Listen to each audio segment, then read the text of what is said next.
পথ চলতে চলতে মানুষ ডাক দেয়, দাদা কোথায় যাচ্ছ? কি ফেরি করছো গো? তোমার ঝুলিতে কি আছে? আমি বলি, আমার ঝুলিতে অনেক ভালো ভালো গল্প আছে। আমি একটি মতাদর্শের ফেরিওয়ালা। মানুষের দরজায় দরজায় পৌঁছে সেই মতাদর্শের ভালো ভালো গল্পকে ফেরি করি। শুনবে সেই গল্প, যা তোমার জীবনে পরিবর্তন আনবে। আমার কাজই হলো সমাজে সেই মতাদর্শকে ছড়িয়ে দেওয়া। সমাজ যেন ভালো থাকে এবং সেই ভালোকে খুঁজে নেয়।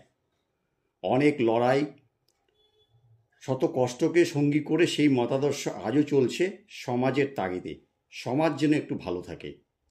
শোনো আরও গল্প।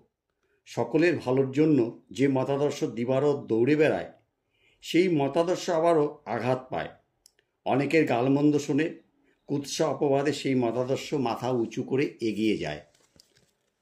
অন্যের উপকারে সেই মতাদর্শে পথে চলা। আমি সেই ফেরিওয়ালা। দরজায় দরজায় ডাক পাড়া ফেরিওয়ালা। কি গো সকলে, তোমরা কে কেমন আছো? সকলে ভালো থেকো। চিন্তা করো না, আমি সেই ফেরিওয়ালা। আমার ঝুলিতে আছে সেই মতাদর্শ, যা তোমাদের সকলকে রাখবে ভালো। যাবার বেলায় একটি কথা, মানুষের স্বার্থে সেই মতাদর্শকে আগলে রেখো, যত্নে রেখো। আজ তবে আসি, পরে আবার হবে দেখা। তোমরা সকলে ভালো থেকো।